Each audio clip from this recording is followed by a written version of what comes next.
আসসালামু আলাইকুম ওয়া রাহমাতুল্লাহি ওয়া বারাকাতুহু।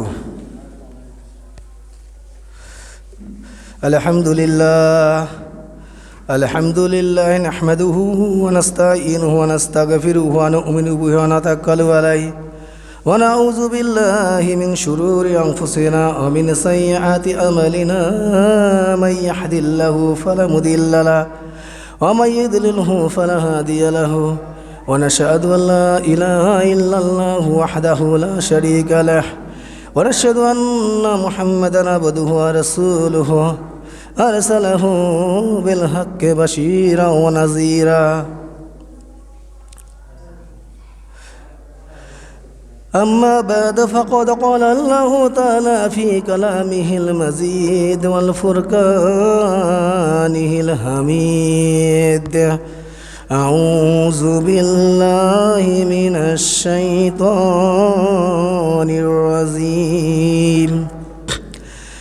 بسم الله الرحمن الرحيم. يا أيها الذين آمنوا إذا نودي للصلاة من يوم الجمعة فاسعوا إلى ذكر الله وذروا البيع ذلكم خير لكم إن كنتم تعلمون. قال رسول الله صلى الله عليه وسلم: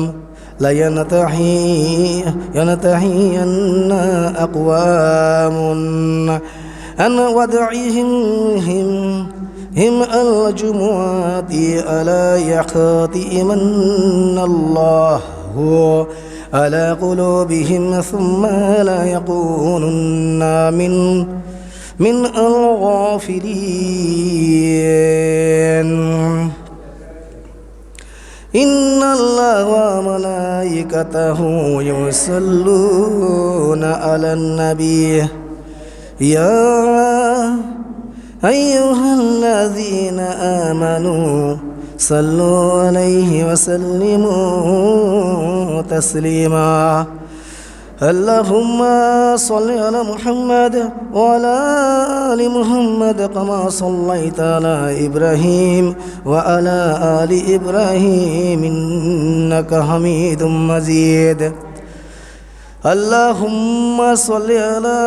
اللهم بارك على محمد وعلى آل محمد كما باركت على إبراهيم وعلى آل إبراهيم إنك حميد مجيد. بلغ الأولى بكماله كشف الدجى بجماله حسنت جميع خصاله صلوا عليه وآله.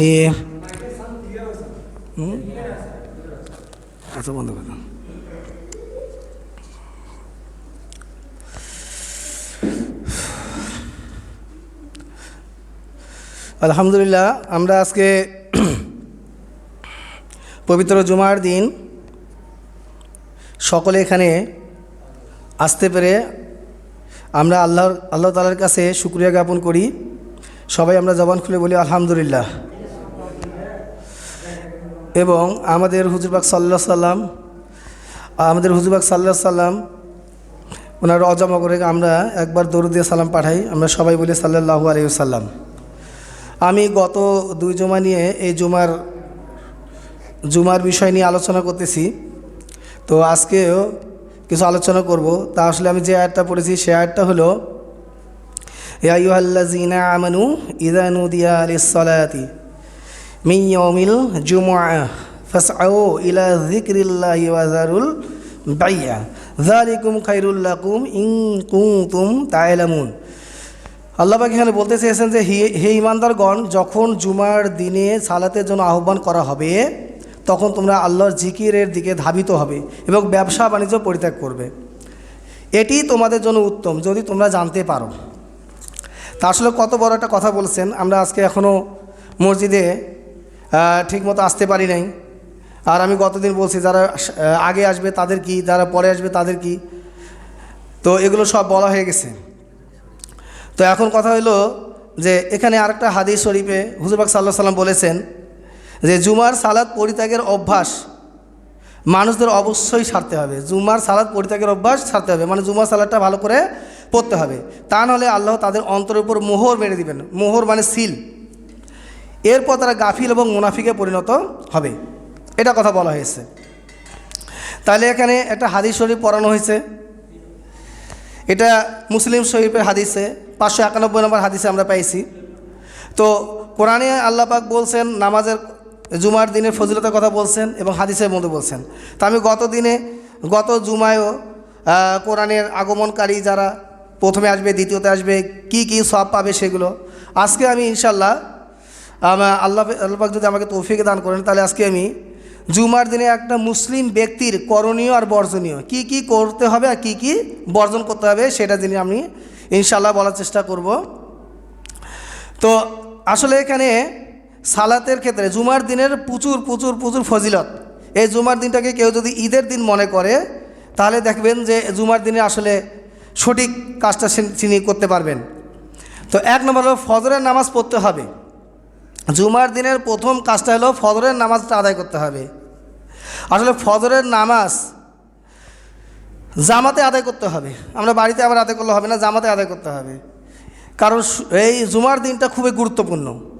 তাহলে কেন আদায় করবেন, এটার ফজিলত কি? হাদিস শরীফে আসছে যে ফজরের 2 রাকাত যে সুন্নত নামাজ আছে এর গুরুত্ব অনেক। হাদিস শরীফে এসেছে যে আয়েশা রাদিয়াল্লাহু তাআলা আনহা বলেন, আয়েশা রাদিয়াল্লাহু তাআলা আনহা বলেন রাসূল সাল্লাল্লাহু আলাইহি ওয়াসাল্লাম বলেছেন ফজরের 2 রাকাত সালাত দুনিয়া এবং দুনিয়ার মধ্যে যা কিছু আছে তা হতে উত্তম। বলুন সুবহানাল্লাহ। মানে 2 রাকাত সুন্নত নামাজ, আর এই সুন্নত নামাজটা বাসায় পড়ার নিয়ম। এই সুন্নত নামাজটা বাসায় পড়া, আমরা অনেক নামাজ এখানে পড়ি, আসলে তার হাদিস নাই। আসলে আমাদের একটা জিনিস মনে রাখতে হবে যে ইসলামটা খুবই খুবই সহজ, কিন্তু আমরা অনেক সময় এই হুজুররা দেখা যায় যে জিনিসটাকে আরও কঠিন করে তুলে ধরে, যার ফলে অনেকে কিন্তু নামাজে পড়বো না। কিন্তু এটা যে এত সহজ, এত সিম্পল, দেখেন চিন্তা করে দেখেন 2 রাকাত সুন্নত নামাজ আপনি বাসায় পড়ে আসবেন, ফজরের নামাজ ফরজ নামাজটা মসজিদে আদায় করবেন। এখানে অনেক ব্যাপার আছে, আমি এগুলো নিয়ে পরে ইনশাল্লাহ আসবো। তো দেখেন 2 রাকাত ফজরের সুন্নত নামাজ কী বলছে, দুনিয়া আর দুনিয়ার মধ্যে যা কিছু, মানে দুনিয়া যত কিছু দেখতেছেন সবার থেকে উত্তম হলো ওই 2 রাকাত সুন্নত নামাজ। তাহলে কি অবশ্যই আমাদের পালন করার চেষ্টা করবো কিনা বলেন? তাহলে আমাদের ফজরের নামাজ পড়তে হবে। আজকে জুমার দিন না, বন্ধের দিন না, সবাই এমনি দিনে কাজ করে, আজকে জুমার দিন বন্ধের দিন। দেখবেন যে এই বন্ধের দিনটা মানুষ বেশি করে ঘুমায়, কারণ কি আজ একটা রেস্টের দিন পাওয়া গেছে, অথচ আজকের দিনটা সবচেয়ে কি গুরুত্বপূর্ণ দিন। 2 নম্বরে আসেন, হাত পায়ের নখ কাটা আর গোপ সেটে ফেলা, 2 নম্বর কাজ। হাত পায়ের নখ যে কোনো দিন কাটা যায়, আপনারা যে কোনো দিন কাটতে পারেন, কোনো সমস্যা নেই। তবে জুমার দিনে কাটা মুস্তাহাব। চিন্তা করে দেখেন, জুমার দিনে কাটা কি মুস্তাহাব। রাসূল সাল্লাল্লাহু আলাইহি ওয়াসাল্লাম কী বলছেন এবার শোনেন। রাসূল সাল্লাল্লাহু আলাইহি ওয়াসাল্লাম বলেছেন যে ব্যক্তি জুমাবারে মানে জুমার দিন নখ কর্তন করবে, আঙ্গুলের নখ কাটবে, আল্লাহ তাআলা অপর জুমা পর্যন্ত, বরং তার চেয়ে আরও 3 অধিক কাল পর্যন্ত তাকে বালা মুসিবত থেকে হেফাজত করবে। বালা মুসিবত বোঝেন তো, যত বিপদ আপদ সব থেকে আল্লাহ কী করে হেফাজত করবে। এই কাজটা কি খুব কঠিন? আপনারা নামাজ পড়ে আসছেন, কী করছে, খালি নখটা কাটিবেন, আর তো কোনো কাজ নাই, খুব কঠিন। এটা কি আমল করা খুব কঠিন? কাটিবারে তো লাগবে, এমনি দিনে তো কাটেন, তো জুমার দিনে কাটিলে সমস্যা করে। কথা কি বোঝা গেছে? তাহলে কী করবে, বালা মুসিবত থেকে এক জুমা থেকে আর তারপরে আরও 3 দিনের জুমা। তাহলে আপনাদের উপর যেহেতু বালা মুসিবত আছে, ইনশাআল্লাহ আল্লাহ কী করবেন, এগুলো দিকেই কাটে দিবেন। এটা হাদিস শরীফে আসছে। অর্থাৎ যে ব্যক্তি জুমার বারে নখ কর্তন করবে, আল্লাহ তাআলা তাকে 10 দিন পর্যন্ত নিজ হেফাজতে রাখবেন। সুবহানাল্লাহ বলেন। বুঝেন বিষয়টা, যে ব্যক্তি জুমাবারে নখ কর্তন করবে, আল্লাহ তাআলা তাকে 10 দিন পর্যন্ত কী করবে, নিজ হেফাজত। তা আল্লাহ যদি কারো হেফাজত নেয়, দুনিয়ার কারো ক্ষমতা আছে আপনার কোনো ক্ষতি করিবার? কারো কোনো ক্ষমতা নেই। এটা আপনার পাবেন ফতোয়া সামি একটা বই আছে, ওখানে আপনি 405 নম্বর পৃষ্ঠার মধ্যে পাবেন। এবার আসেন গোসল করা। রাসূল সাল্লাল্লাহু আলাইহি ওয়াসাল্লাম বলেছেন তোমাদের মধ্যে কেউ জুমার সালাতে আসলে সে যেন গোসল করে। অন্য হাদিসে এসেছে গোসল করা ওয়াজিব।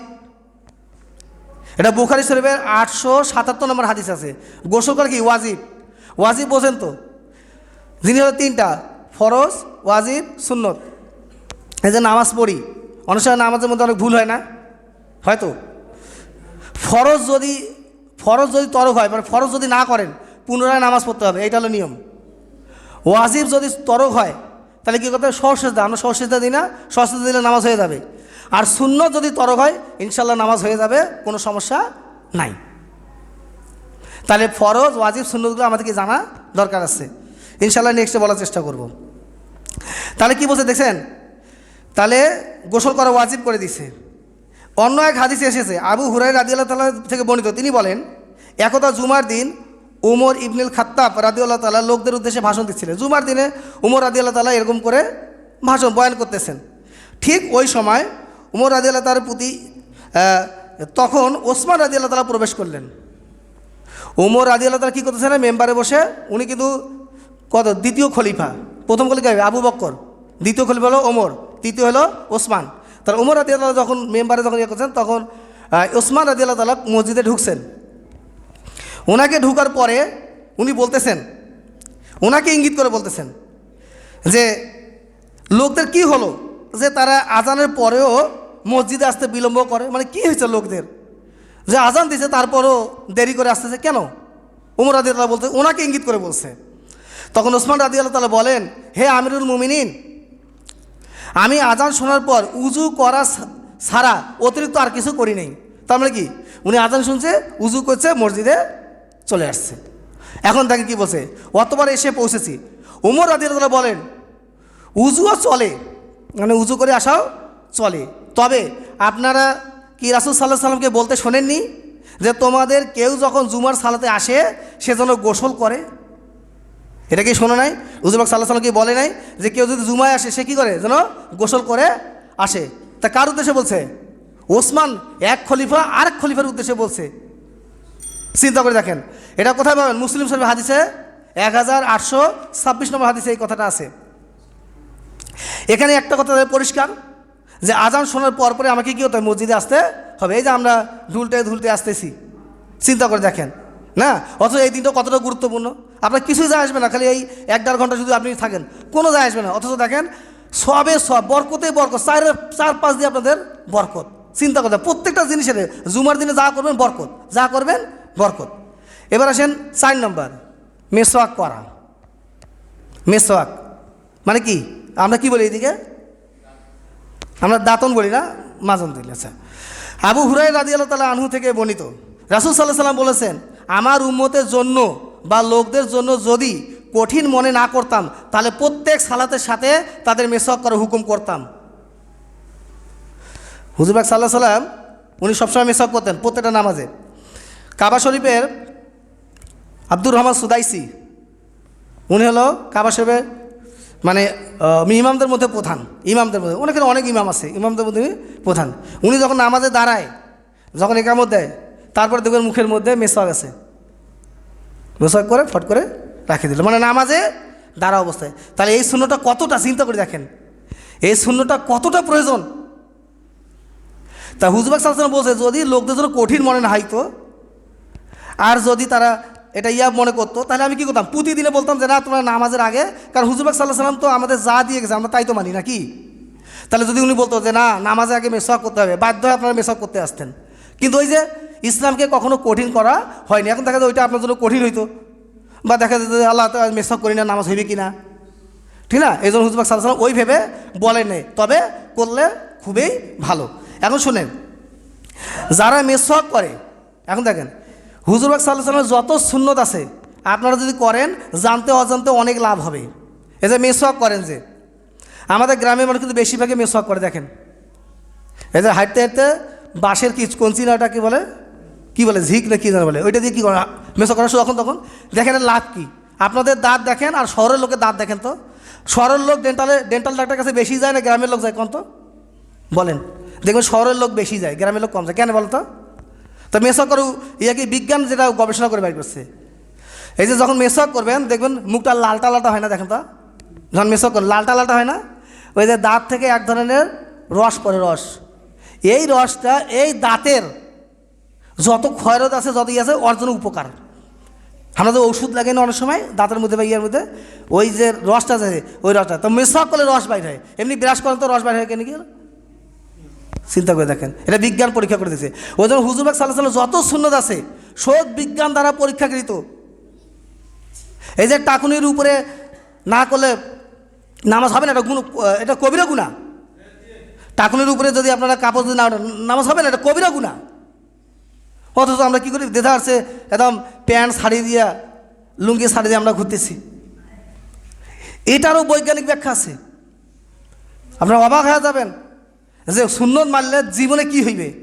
তারপরে দেখেন উত্তম পোশাক পরিধান করা। এই আমরা যখন আসি যে কোনো একটা পোশাক নিয়ে পরে চলে আসলাম, আর এখানে কী বলছে শোনেন, রাসূল সাল্লাল্লাহু আলাইহি ওয়াসাল্লাম জুমার দিন উত্তম পোশাক পরিধানে জোর দিয়েছেন। উত্তম পোশাক পরিধান, তো উত্তম পোশাক কোনটা? দেখেন আয়েশা রাদিয়াল্লাহু তাআলা আনহা থেকে বর্ণিত, নবী সাল্লাল্লাহু আলাইহি ওয়াসাল্লাম জুমার দিন মানুষের উদ্দেশ্যে ভাষণ দেন। তিনি তাদের বেদুইনের পোশাক পরিহিত দেখেন, তখন তিনি বলেন, তোমাদের কি হলো? যার সামর্থ্য আছে সে যেন তার কাজকর্মের সময় ব্যবহৃত কাপড় দুটি ছাড়া জুমার নামাজের জন্য আরও দুটি কাপড় যেন সে তৈরি করে রাখে। তারপরে কি আপনারা যে কাপড় চোপড় কাজকাম করেন, তার মানে হুজুর পাক সাল্লাল্লাহু আলাইহি ওয়াসাল্লাম বলছে তার যার সামর্থ্য, এখন সামর্থ্য না থাকলে তো করার কিছু নেই, এখন ওটা জোর করতে হবে না। আর আপনার সামর্থ্য আছে তো কী করবেন, আপনি জুমার দিনের জন্য একটা কাপড় আলাদা করে রেডি করে রাখবেন, আর যেটা কাপড় পরে আপনারা কাজ টাজ করেন। এই যে হুজুর পাক সাল্লাল্লাহু আলাইহি ওয়াসাল্লাম এই কথা বলছেন, এই জন্য বলছে উত্তম কাপড়। মানে কি কাপড়টা 2 দিন আগে কী করলেন, আয়রন করে ইস্ত্রি করে রাখে দিলেন, যে যাক এটা আমি জুম্মার দিনে পরে যাব, এটা হলো উত্তম কাপড়। কে বলছে? হুজুর পাক সাল্লাল্লাহু আলাইহি ওয়াসাল্লাম বলছেন। আচ্ছা, এবার আসেন, এটা আবু দাউদ শরীফের হাদিস নাম্বার 1078 নম্বর হাদিস শরীফে পাবেন, আবু দাউদ শরীফ সহিহ হাদিস। এবার 6 নম্বর, সুগন্ধি ব্যবহার করবে। সুগন্ধি, আতর আছে না সুগন্ধি। রাসূল সাল্লাল্লাহু আলাইহি ওয়াসাল্লাম বলেন, জুমার দিন প্রত্যেক প্রাপ্তবয়স্ক ব্যক্তির গোসল ও মেসওয়াক করা কর্তব্য, এবং সামর্থ্য থাকলে সে যেন সুগন্ধি ব্যবহার করে। সামর্থ্য, আর সুগন্ধি কিনা তো সবার সামর্থ্য নাও হবার পারে না। একটা আতর, ভালো একটা আতর কিনবার গেলে অনেক টাকা লাগে। আবার দেখেন যে এই যে পারফিউম যারা ইউজ করে ওটাতে আবার অ্যালকোহল থাকে অনেক সময়, ওই অ্যালকোহল থাকলে ফির আবার নামাজ সমস্যা আছে। তো এই জন্য কী করছে, যদি সামর্থ্য থাকে তাহলে কী করবেন, সুগন্ধি কিনবেন, ওইটা লাগায় আসবেন। এটা আছে কি মুসলিম শরীফের হাদিস 1830 নম্বর হাদিসের মধ্যে হুজুর সাল্লাল্লাহু আলাইহি ওয়াসাল্লাম কথা বলছেন। এবার আসেন 7 নম্বর, মসজিদে প্রবেশের পর অন্য মুসল্লিকে ফাঁক করে বা গায়ের উপর দিয়ে টপকে সামনের দিকে না যাওয়া। দেখবেন শেষে যাচ্ছে, সে যত বড়ই মিনিস্টার হোক, ওয়ার্ড মিনিস্টার ওর কাছে, নামাজে কোনো মিনিস্টার নেই আছে। আমরা কি করি, ফট করে সামনে আসিয়া, আর দেখেন অনেক মুসলিম আছে কি সরে যায়, জায়গায় এইখানে দাঁড়ান। কেন? নামাজে একমাত্র একটা জিনিস খেয়াল করে দেখেন, নামাজ এমন একটা জিনিস, নামাজ আল্লাহ পাক এই একটা জিনিস আছে যেটা দুনিয়ার সমস্ত মানুষকে এক মুহূর্তের জন্য শৃঙ্খল করে দিবে। এক মুহূর্তে লাখ লোক। আপনি এখানে মানে ইয়া দেন, ওই যে কী বলে ইয়া দেয় না, কি বলে মানুষ উপহার, মানে কি বলে গ্রামে যে দান খরচ করে না, ধরুন যে 1 বস্তা কাপড় নিয়ে এসছেন না, আপনি বলছেন যে আমি 500 লোককে দেবো, বেশি না 100 লোককে দেবো। আপনি খুলিতে বলবেন কি লাইন ধরে দাঁড়ান, একটাও লাইন থাকিবে না, আগে কাছে যদি শেষ হয়ে যায় লাইন থাকিবে। আপনি যদি প্রত্যেকটাকে দেবো তাও সোজা লাইনে দাঁড়ান, কাহো লাইন যদি দাঁড়ায় দেখবেন যে একটা এই পাশে বাইরে হয়ে গেছে, একটা এই পাশে বাইরে হয়ে গেছে। এই 100 লোককে শৃঙ্খল করতে পারবেন না। আর নামাজ কি জিনিস জানেন? মক্কায় হজের সময় কত লোক হয় বলেন তো দেখি? লাখ লোক না, বাংলাদেশ থেকে যায় 2-2.5 লাখ লোক, বাংলাদেশ থেকে যায়। তাহলে অন্য দেশ থেকে তাহলে কত 50 লোক বা 50 লক্ষ হতে পারে না? দেখেন তো, যখনই কয় আল্লাহু আকবার কাতার সোজা করেন, এই ইমাম বলে সাউ কাতা সোজা করেন, খালি জায়গা থাকলে পূরণ করে নেন। এক মুহূর্তের জন্য দেখবেন লাখ লোক নাই সাইজ হয়ে গেছে। বলতো আর অন্য কোন জায়গাতে এরকম সাইজ করতে পারবেন? কোন ধর্মে আছে এরকম করে সাইজ করতে পারবেন? তাহলে দেখছেন নামাজটা কতটা ডিসিপ্লিন, আল্লাহ পাকের ভয় কেমন। এক মুহূর্তে কাবা ঘরে যখন চারপাশে যখন মুসলিমে দাঁড়িয়ে দেখছেন বাঁকাটা আছে, বাঁকাটা থাকে দেখবেন একদম লাইন ধরে সবাই যখনই নামাজ শুরু হয়ে যায়। তাহলে এটা এমন একটা জিনিস। তারপরে দেখেন তো এই জন্য বলছে, এটা বুখারী শরীফের 910 নম্বর হাদিসের মধ্যে বলছে যে আপনারা কি ডেঙ্গিয়ে কাউকে সরাই দিয়ে দিয়ে আসবেন না। আপনার সামনে দরকার, আপনি আগে এসে বসেন, ঠিক আছে। এই যে মনে করেন যে রাজা বাদশাহ, আচ্ছা বলেন তো নামাজের মধ্যে কোনো রাজা বাদশাহ আপনার মনে করেন যে এমপি মন্ত্রী যদি সেদিন গত দিনে সচিব, উনিও মন্ত্রীর মর্যাদা, সচিব আসছিল না, এই যে ফুপা সালেহ আহমেদ, আমরা তো ফুপা আসছিলেন সেদিন, তো উনি সচিব না, সিনিয়র সচিব। আপনি বোঝেন সচিব কী জিনিস। মন্ত্রী এখনও মন্ত্রী আছে কি, বিভিন্ন জায়গায় মন্ত্রী আছে, এখন উপদেষ্টা না, মন্ত্রী কি আছে? নাই, ওনারা মন্ত্রীর মর্যাদা। এখন যখন মন্ত্রী আসবে তখন ওনাদের উপরে খালি মন্ত্রী, তারপরে উনি, তার মানে তখন উনি থাকবে না, কে চালাবে? উনি চালাবে। তার মানে ওনার ক্ষমতা পাওয়ার দেখেন, চিন্তা করে দেখেন। ওই সচিব আসছিল, আচ্ছা ওর জন্য কি আলাদা জায়গা করছিলেন নাকি? না ওর পাশে যে বাবা সচিব, ওর পাশে দাঁড়া যাইবে না, করছিলেন আপনারা কেউ? সবাই দাঁড়িয়ে গেছে। তার মানে আল্লাহ পাকের ঘর, কোনো ভেদাভেদ নাই। রিক্সাওয়ালা আসলো পাশে দাঁড়াবে, ফকির আসলো পাশে দাঁড়াবে, গা গন্ধ করতে তাও পাশে দাঁড়াবে। আপনি বলতে পারবেন এই তোর গা গন্ধ করে সরে যা, বলতে পারবেন? পারবেন না, এটা আল্লাহর ঘর। কেন বলতে পারবেন না? উপরে আছে বেটা, তুই কত বাহাদুর হয়েছিস, আমি আল্লাহর সমস্ত ক্ষমতার অধিকারী, তুই কে? এইটা হলো বিষয়। তাহলে মসজিদে প্রবেশ করার কথা কী করতে হবে? আপনাকে মুসল্লির ফাঁক করে বা ঘাড়ের প্রতি আসা যাবে না, এটা বেয়াদবি। আচ্ছা, কাউকে উঠিয়ে দিয়ে সেখানে বসার চেষ্টা না করা। অনেক সময় দেখবে কি এই সর রে, আমি এখানে বসি, কেন? ওটা কি রেজিস্ট্রি করা জায়গা? এটা করা যাবে না। নবী সাল্লাল্লাহু আলাইহি ওয়াসাল্লাম নিষেধ করেছেন যেন কেউ তার ভাইকে, দেখেন নবী সাল্লাল্লাহু আলাইহি ওয়াসাল্লাম কি বলছেন, যেন কেউ তার ভাইকে স্বীয় বসার স্থান হতে উঠিয়ে দিয়ে নিজে সে জায়গায় না বসে। কে বলছেন? হুজুর সাল্লাল্লাহু আলাইহি ওয়াসাল্লাম। দেখেন এটি শুধু জুমা না, অন্যান্য সালাতে ক্ষেত্রে শোনেন, কথা বলেন না, এটা কথা বলা কিন্তু একটা আদবের খেলাপ। এটা কি বল জানেন, শুধু জুমার সালাতের ক্ষেত্রে না, অন্য সালাতের ক্ষেত্রে আপনি আসছেন, আচ্ছা শাড়ি দাঁড়িয়ে, আর দেখেন ফাঁকা অল্প না থাকে না, বুঝছেন, ঘেঁষি ঢুকে দেখেন। আচ্ছা, তারপরে দেখেন সালাতের জন্য কোনো একটা জায়গাকে নির্দিষ্ট না করা। দেখেন সালাতের জন্য দেখবেন একটা কিছু কিছু মুসল্লি আছে ঠিক প্রতিদিন এক জায়গাতে বসে, প্রতিদিন দেখবেন নামাজ আসবে দেখবেন ওই এক জায়গাতে বসে। তার মানে কি সালাতের জন্য জায়গা নির্দিষ্ট না করা, ওই এক জায়গায় আসি প্রতিদিন বসা যাবে না, আপনি এখানে বসেন, ওখানে বসেন, ওখানে বসেন, এটা। তারপরে দেখেন এটা কোথায় আছে? আবু দাউদ শরীফে 862 নম্বর হাদিস, গায়ে তেল ব্যবহার করা। গায়ে কি ব্যবহার করা? তেল ব্যবহার করা। জুমার দিন নিজের তেল হতে গায়ে তেল ব্যবহার করা, এটা বুখারী শরীফে 883 নম্বর হাদিসের মধ্যে হুজুর পাক সাল্লাল্লাহু আলাইহি ওয়াসাল্লাম বলছেন। হেঁটে মসজিদে গমন করা, সাইকেলে না, সেদিন বলছিলাম। রাসূল সাল্লাল্লাহু আলাইহি ওয়াসাল্লাম বলেছেন, আমার বাড়ি মসজিদের পাশে হোক তা আমি পছন্দ করি না। অনেকে বলছে যে মসজিদের পাশে বাড়ি হলে ভালো হয়, তাড়াতাড়ি নামাজ পড়া যায়, কিন্তু আমি পছন্দ করি না, হুজুর পাক সাল্লাল্লাহু আলাইহি ওয়াসাল্লাম বলছেন। অথচ মসজিদে নববী কোথায় ছিল? হুজুর পাক সাল্লাল্লাহু আলাইহি ওয়াসাল্লামের বাড়ির পাশেই ছিল। বলছে আমি পছন্দ করি না, আমি চাই মসজিদ হেঁটে আসা এবং মসজিদ থেকে ঘরে আমার পরিবার পরিজনের কাছে যাওয়ার প্রতিটি পদক্ষেপ আমার জন্য আমল নামায় লিপিবদ্ধ হোক। চিন্তা করে দেখেন, আপনি যাবেন আসবেন, আমল নামায় অটোমেটিক সওয়াব লিপিবদ্ধ হবে। আর আপনি এখান থেকে এখানে আমল নামা আছে নাই, চিন্তা করে দেখেন। তাহলে এটা আছে মুসলিম শরীফের হাদিস নম্বরে 1386 নম্বর হাদিস আছে। তাহিয়াতুল মসজিদ, তাহিয়াতুল মসজিদ, এটা খেয়াল করে দেখেন একটু, এটা ভালো করে শোনেন, এটা কাজে লাগবে।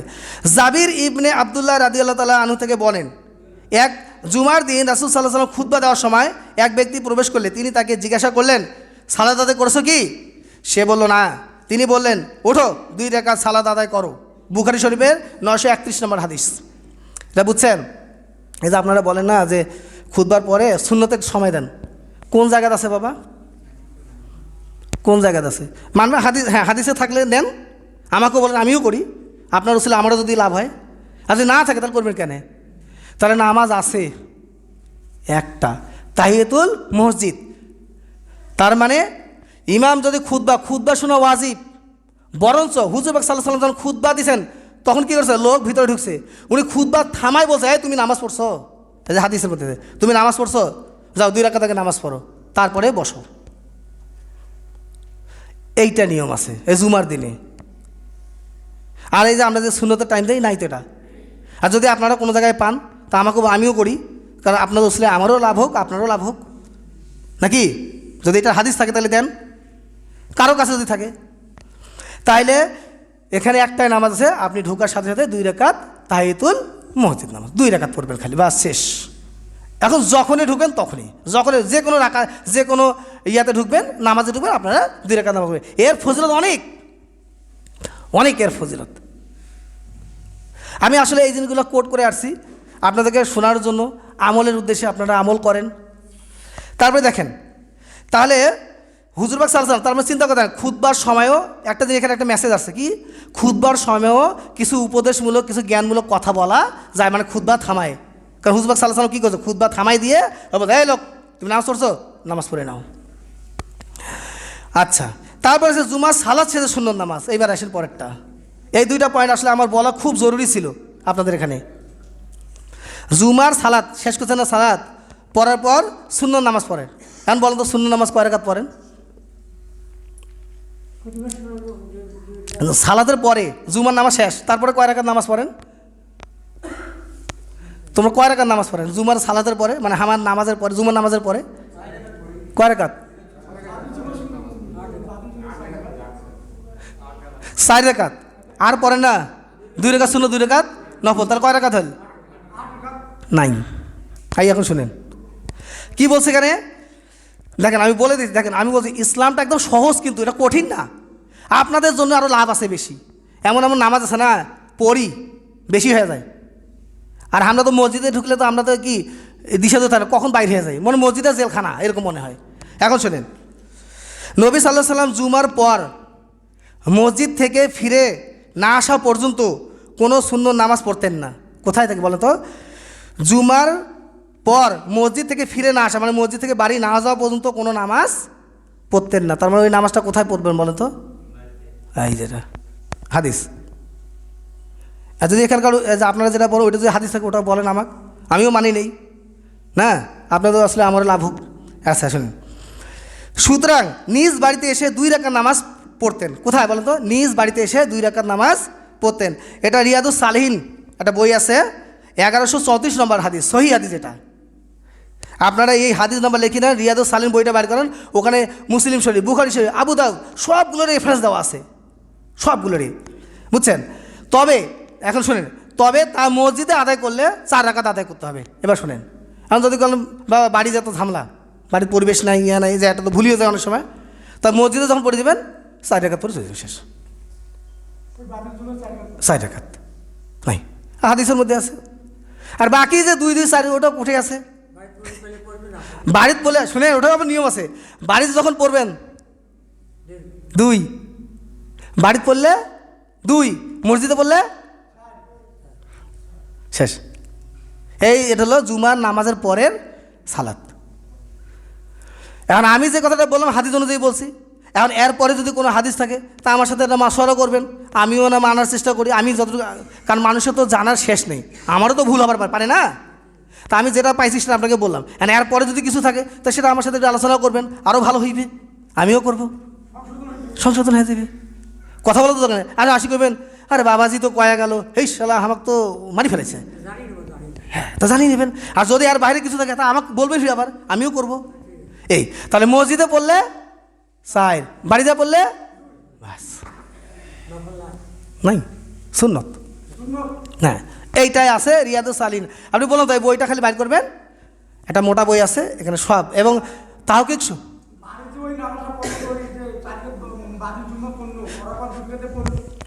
নামাজ পড়ে ডাইরেক্ট চলে যাবেন জুমার নামাজ পড়ার পর, আর কোনো নামাজ নেই। যদি জুমার নামাজ পড়ার পর এইখানে পড়েন 4 রাকাতের বেশি 1 রাকাতও পড়বেন না।